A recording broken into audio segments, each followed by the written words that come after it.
Hello students, let's start with a new chapter. It's called probability.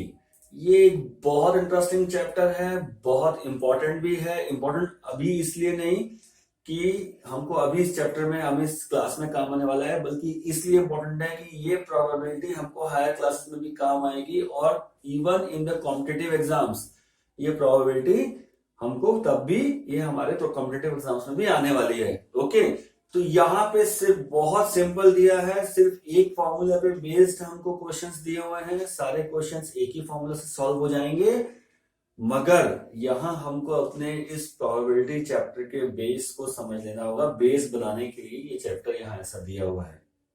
हम इसको यहाँ समझेंगे, इस फॉर्मूले को अच्छे से समझेंगे और प्रोबेबिलिटी क्या चीज है उसको अच्छे से समझेंगे और उस पर बेस कुछ क्वेश्चंस करेंगे। That will be clear to us.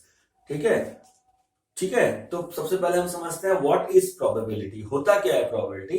Probability को अगर हम सामान्य शब्दों में, आसान शब्दों में समझे तो that is will be chances of getting something. किसी चीज के होने के चांसेस क्या है ना। हम देखते हैं कि बहुत सारी चीजें हम लोग अनसर्टेनिटी में रहते हैं। फॉर एग्जाम्पल, अगर मैं आपसे बोलूं कि आज बारिश होगी या नहीं होगी, तो आप क्या कहोगे? Don't know, maybe, may not be, there is a chance. अगर कोई मैच चल रहा है, क्रिकेट मैच चल रहा है, तो टीम इंडिया जीतेगी या टीम पाकिस्तान जीतेगी? Don't know, there is a chance, India जीत सकती है या पाकिस्तान जीत सकती है। ओके, या फिर मैं कहूं कि अगर मैंने एक कॉइन को टॉस किया है तो हेड आएगा या टेल आएगा? हेड आएगा, उसके क्या चांस है? चांस है, कुछ चांस है, हेड आ सकता है, चांसेस हैं कि हेड नहीं भी आ सकता है। तो ऐसे ही हम बहुत सारी जगहों पे अनसर्टेन रहते हैं, बहुत सारी चीजों में हम लोग अनसर्टेन रहते हैं, और यही अनसर्टेनिटी को अगर हम न्यूमेरिकल फॉर्म में या मैथमेटिकली उसको बात करें तो it is called the probability. That is किसी चीज के होने की क्या चांसेस हैं, क्या संभावनाएं हैं, क्या पॉसिबिलिटीज हैं, that is called the probability. Okay, तो ये एक बात है। दूसरी बात यह है कि प्रोबेबिलिटी हमेशा फ्यूचर में होने वाले कोई इवेंट की निकाली जाती है। जैसे कल कोई मैच होने वाला है या आज ये मैच होने वाला है, उसमें जीतने के, किसी टीम के जीतने के क्या चांसेस हैं। अगर मैं टॉस करने वाला हूं तो उसमें हेड आने के क्या चांसेस हैं। ओके, तो ऐसे ही प्रोबेबिलिटी हमेशा फ्यूचर इवेंट्स के लिए की जाती है, लेकिन उसमें हमेशा जो डेटा के बेस पे बात की जाती है। पास्ट में जो इवेंट्स हुए हैं उनके बेस पर डाटा लेकर के फ्यूचर में जो इवेंट होने हैं उस बेस पे डाटा को रख करके हम बात करते हैं। फॉर एग्जांपल, अगर मैं कोई कॉइन टॉस करता हूं तो हेड आने के क्या चांस है। तो हमने पास्ट में ऐसा बहुत सारे बार देखा है कि जब भी हम कॉइन टॉस करते हैं तो हमारे पास या तो हेड आता है या टेल आता है। या अगर मैं बात करूं कि कोई अगर मैच चल रहा है और इंडिया पाकिस्तान का मैच चल रहा है और मैच में किसके जीतने के चांसेस हैं, अगर ये बात करें तो हम पास्ट में देख चुके हैं कि अगर इंडिया और पाकिस्तान के 50 मैच हुए हैं तो उसमें से 40 मैच इंडिया जीता है, 10 मैच पाकिस्तान जीता है। तो इंडिया के जीतने के चांस, कल जो मैच होगा उसमें इंडिया के जीतने के चांस ज्यादा बन जाते हैं। इस तरह से जो फ्यूचर में होने वाली चीज है उसको हम पास्ट के डाटा के हिसाब से बात करते हैं और हम उसकी पॉसिबिलिटी क्या है, उसको हम इवेंट की पॉसिबिलिटी क्या है वो हम फाइंड आउट करते हैं। ये हमें जरूर ध्यान रखना है कि पास्ट के डाटा हमारे पास होना चाहिए। Let us see the formula, what it says. हम फॉर्मूला देखते हैं और उस पर बेस्ड हम उन चीजों को समझेंगे। That is probability of an event is equal to, क्या कहलाता है probability? Number of trials, it is the ratio of number of trials in which the event happened.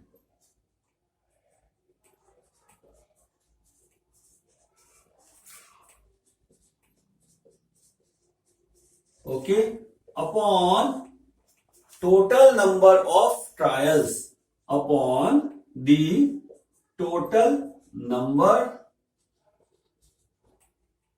of trials. ना अब अपन समझते हैं, हम लोग समझते हैं कि क्या चीज है ये। ना this probability actually it is called empirical probability, but यहां हम इसको प्रोबेबिलिटी ही बार बार कहेंगे। दैट इज एम्पिरिकल प्रोबेबिलिटी है for any event, E for that is for any event. अब यहाँ इवेंट क्या है? इवेंट इज बेसिकली भी हमने कोई डाटा कलेक्ट किया है, मान लीजिए हमने कुछ कॉइन टॉस किया और उसमें से हेड आया, तो ये जो हेड आया, एक कॉइन टॉस किया और उसमें से एक आउटकम लिया हमने, that is called an event. तो probability of getting head, now अगर हेड आया है दैट इज एन इवेंट, ना probability of getting this thing. तो number of trials in which the event happened, यानी कि प्रोबेबिलिटी क्या होगी? Number of trials in which the required event, जो हम रिक्वायर्ड, हमारा जो रिक्वायरमेंट है, जो हम फाइंड करना चाह रहे हैं, वो उसमें कितनी बार हुआ है, कितने ट्रायल्स में वो इवेंट हुआ है, और टोटल हमने कितने ट्रायल किए हैं। ठीक है, that is called the probability. ठीक, अब प्रोबेबिलिटी के साथ ये है कि प्रोबेबिलिटी हमेशा फ्रैक्शंस में ही आएगी, है ना। हमने टोटल ट्रायल किए हैं, उनमें से कुछ ट्रायल्स में वो इवेंट हुआ होगा। हमने ट्रायल ही अगर 10 किए हैं और तो 12 में वो इवेंट हो जाए, ऐसा नहीं हो सकता। ठीक है, हो सकता है क्या? ऐसा नहीं हो सकता। तो प्रोबेबिलिटी हमेशा फ्रैक्शंस में ही आएगी। हमने टोटल कितने इवेंट्स ट्रायल किए हैं, उनमें से कितने इवेंट्स में रिक्वायर्ड जो हम चाह रहे हैं वो हुआ है या नहीं हुआ है। तो इसलिए हमेशा प्रोबेबिलिटी हमेशा फ्रैक्शंस में ही आती है, या हम इसको ऐसा कह सकते हैं कि प्रोबेबिलिटी हमेशा 0 से 1 के बीच में ही आएगी। ठीक है, probability can neither be negative, negative नहीं हो सकती। प्रोबेबिलिटी नेगेटिव हो सकती है क्या? नहीं हो सकती। और प्रोबेबिलिटी ग्रेटर देन 1 हो सकती है क्या? ग्रेटर देन 1 नहीं हो सकती। प्रोबेबिलिटी हमेशा 0 से 1 के बीच में जाएगी। कहीं आपको कोई शॉर्ट क्वेश्चन में पूछे कि किसी चीज की प्रोबेबिलिटी 1.2 है, तो it is wrong, it is not possible to having the probability of 1.2, है ना। यहां से हम समझ सकते हैं ना, टोटल नंबर ऑफ इवेंट्स ही हमारे 100 है, और उसको 100 प्लस टाइम्स कोई चीज कैसे हो सकती है? उसमें नहीं हो सकती। तो जितने इवेंट्स हैं, या तो उतने ही हो सकती है, या उससे कम हो सकती है, या फिर एक भी बार ना हो, ऐसा हो सकता है। तो 0 से लेके 1 तक ही हो सकता है। ठीक है, गेट दिस? ठीक है, यहां हो गया। अब उसके बाद हम एक काम करते हैं, एग्जाम्पल देखते हैं, और हमको ये चीजें पूरी क्लियर हो जाएंगी। ठीक है, कैसे हो रहा है। ओके, तो एग्जाम्पल देखते हैं। एक एग्जाम्पल है, मैं यहां बताता हूं कि अगर 1000 टाइम्स क्वाइन इज टॉस्ड, एक क्वाइन को हमने 1000 टाइम टॉस किया है ना। तो हेड जो आया है वो आया है 455 टाइम्स, और टेल्स जो आया है वो टेल्स आया है 545 टाइम्स। ठीक, find the probability of get. अब हम एक बार और उस कॉइन को टॉस करने जा रहे हैं। नेक्स्ट, अब 1000 बार हो गया है, अब हम एक बार और उसको टॉस करने जा रहे हैं, तो क्या प्रोबेबिलिटी है कि हेड आएगा? ठीक है, क्योंकि प्रोबेबिलिटी हमेशा फ्यूचर इवेंट्स की देखी जाती है। तो अब ये हमारे पास पास्ट डाटा हो गया। अब क्या प्रोबेबिलिटी, जब अगली बार जाएंगे तो हमारे पास हेड आएगा। तो अब हमने क्या देखा, यहां पे यह फॉर्मूला दिया है, number of trials in which the event happened, है ना। Number of trials in which the event happened. तो हमें इवेंट क्या है हमारा? Getting head. हमारा रिक्वायर्ड क्या है? हमको हेड बताना है। What is head? कितना हेड होने का क्या पॉसिबिलिटी है? तो हेड होने की पॉसिबिलिटी क्या है? तो हेड कितनी बार आया है? Total number of 455 times. Number of trials in which the event happened, यहां पे क्या है? हेड। तो हम इसको लिखते हैं प्रॉपर प्रोबेबिलिटी ऑफ हेड, या हम कह सकते हैं प्रोबेबिलिटी ऑफ गेटिंग हेड। ऐसे ब्रैकेट में इवेंट क्या है? To get head. तो number of trials in which head happened, number of trials in which event की जगह हेड ऑकर्ड आ चुका है पहले, दैट इज 455 यहां है।